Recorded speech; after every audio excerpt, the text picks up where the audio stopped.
Lens भी लगवाई है और हमने पेंटोपल लेंस के बारे में सुना था, तो हमने वही लगवाया। कौन सी कंपनी का लेंस डलवाना है ये इंपॉर्टेंट है, या वो लेंस में है क्या अंदर माल ये इंपॉर्टेंट है। भाई सीधी बात समझिए, लेंस इंडियन है, इंपोर्टेड है, कौन सी कंपनी का है इससे मुझे कोई फर्क नहीं पड़ता। मुझे इस बात से फर्क पड़ता है कि उस लेंस की क्वालिटी कैसी है, उस लेंस का मटेरियल कैसा है, वो कितना ज्यादा प्रिसाइजली बनाया गया लेंस है। दोस्तों, ये बहुत ही कॉमन मिसकंसेप्शन है कि पेशेंट सोचते हैं कि इस कंपनी का लेंस डलवाऊंगा वो ज्यादा अच्छा होगा, या दूसरी कंपनी का डलवाऊंगा वो ज्यादा अच्छा होगा, इंडियन डलवाऊंगा तो बेकार होगा, इंपोर्टेड डलवाऊंगा तो अच्छा होगा। आज मैं आप लोगों से टेक्निकल मैन्युफैक्चरिंग की डिटेल्स से बात करूंगा और आपको बताऊंगा ऐसी कुछ बातें जो कई सारे आई सर्जन्स को भी नहीं पता होती हैं, ताकि आपको रियल इंफॉर्मेशन हो, एक्चुअल इंफॉर्मेशन हो कि लेंसेज कैसे बनते हैं और उनकी टेक्निकल स्पेसिफिकेशंस या डिटेल्स क्या हैं। क्योंकि ये कहना कि ये ब्रांड बहुत अच्छा है या वो ब्रांड बहुत अच्छा है, इसके लिए मार्केटिंग होती है। मार्केटिंग से ये बज या इंप्रेशन क्रिएट करा जाता है कि ये चीज बहुत अच्छी है, दूसरी चीज बहुत बेकार है। पर एक बार आपकी आंख में लेंस डल जाता है तो आप नहीं तुलना कर सकते किसी दूसरे की आंख में क्या लेंस डला है उससे। आप अपनी ही आंख में जो दिख रहा है उसी को एक्सपीरियंस कर पाते हैं, और इसीलिए ये 10 तरह की इंफॉर्मेशन एग्जिस्ट कर पाती है, क्योंकि इसमें से ऑब्वियस ही बात है कुछ इंफॉर्मेशन सच्ची है और कुछ झूठी है, और ये पता लगाने का कोई तरीका नहीं है, बिकॉज हमारे पास आंख में लेंस के डलने के बाद पेशेंट को कैसा दिख रहा है इसका कंपैरिजन ही नहीं हो पाता है। हम यूजुअली दोनों आंख में सेम लेंस डालते हैं, और इसका रीजन ही ये है कि हम ये चाहते हैं कि जैसा एक आंख से दिख रहा है वैसा ही दूसरी आंख से दिखे, चाहे उसके फायदे हों चाहे उसकी कमियां हों, दोनों आंख में सेम रहें ताकि एक पर्सन उसको एडजस्ट कर पाए। तो टेक्निकली बात करते हैं कि लेंस का मैन्युफैक्चरिंग प्रोसेस क्या होता है। देखिए दोस्तों, प्रिसाइजली अगर बात करें तो 2 तरीकों से लेंस को बनाया जा सकता है। एक होता है लेथ कटिंग, दूसरा होता है कास्ट मोल्डिंग। लेथ कटिंग का मतलब है शिल्पकारी करना, या मूर्तिकार जैसे पत्थर को तराश के बनाते हैं, उसकी एक शेप देते हैं, वैसी शेप देना। तो आप समझ लीजिए कि अगर मेरे पास एक ब्लॉक है, एक क्यूब है पत्थर का, और मैं उसको गोल बनाना चाहता हूं, तो जैसे मैं उसको कट करूंगा, तराशूंगा, वैसे ही लेंस को बनाया जा रहा है। अब जो ये लेथ कटिंग का प्रोसेस है, ऑब्वियसली ये बहुत ही माइक्रोस्कोपिक लेवल पे होता है, बहुत ही प्रिसाइज होता है। दूसरा जो प्रोसेस है वो है कास्ट मोल्डिंग। कास्ट मोल्डिंग का मतलब है सांचे में डाल के बनाना, यानी कि अगर मुझे एक पत्थर बनाना है तो मैं सीमेंट पिघलाऊं, उसका एक सांचा बनाऊं गोल, उस सांचे में सीमेंट को भरूं और उसे जमने दूं, तो जब वो जम जाएगा तो वो गोल होगा। तो ये होता है कास्ट मोल्डिंग का प्रोसेस।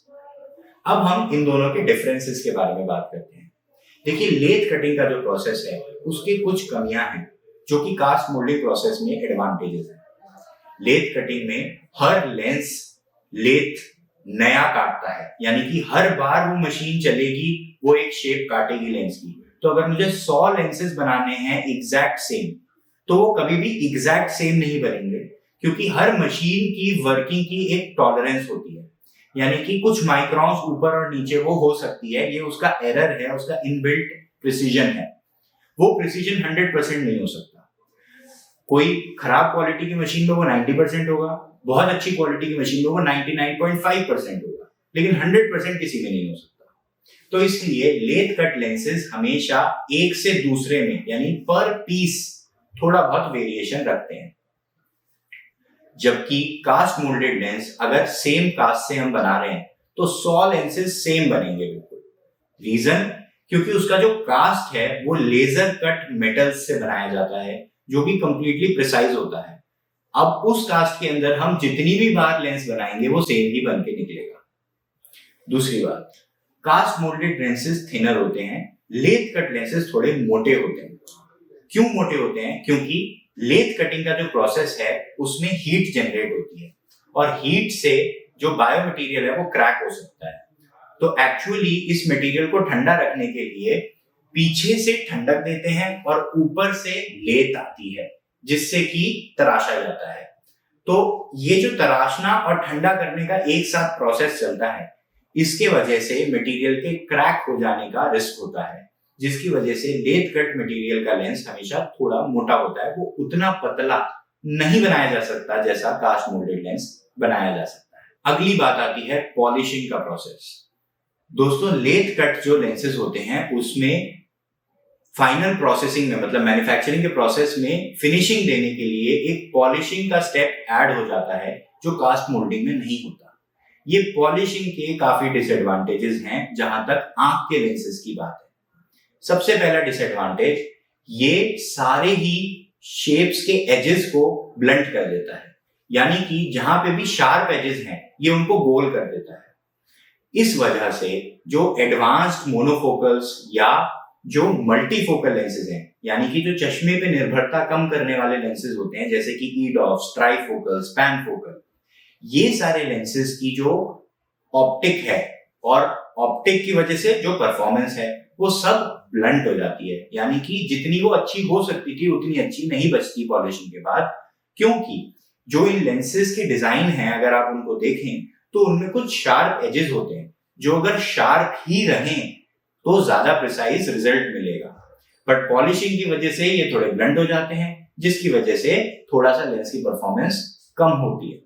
और ये लेंस की परफॉर्मेंस की टॉलरेंस को हम लेकर चलते हैं, इंक्लूड करके चलते हैं जब हम आपको साइड इफेक्ट्स के बारे में जानकारी देते हैं। तो लेथ कट मशीन्स में एडवांस ऑप्टिक्स के लेंसेज, हाई सिलेंड्रिकल पावर यानी कि toric lenses, multifocal lenses, trifocal lenses, panfocal lens, EDOF lens, ये सारे लेंसेज की प्रिसीजन कम हो जाती है। कास्ट मोल्डिंग में ये कंप्लीटली प्रिसाइज रहते हैं। दोस्तों, आपको जान के ताज्जुब होगा कि एक्चुअली दुनिया में केवल 2 ही लेंस मैन्युफैक्चरर्स हैं जो कास्ट मोल्डेड लेंसेज में महारत रखते हैं, और वो ही पॉपुलर कास्ट मोल्डेड लेंसेज हैं दुनिया में। मेरी इंफॉर्मेशन के मुताबिक तो और कोई लेंस मैन्युफैक्चरर है ही नहीं जो कास्ट मोल्डेड लेंस बनाते हैं, और ये दोनों कंपनीज हैं एल्कॉन लैबोरेटरीज और केयर ग्रुप साइट सॉल्यूशंस।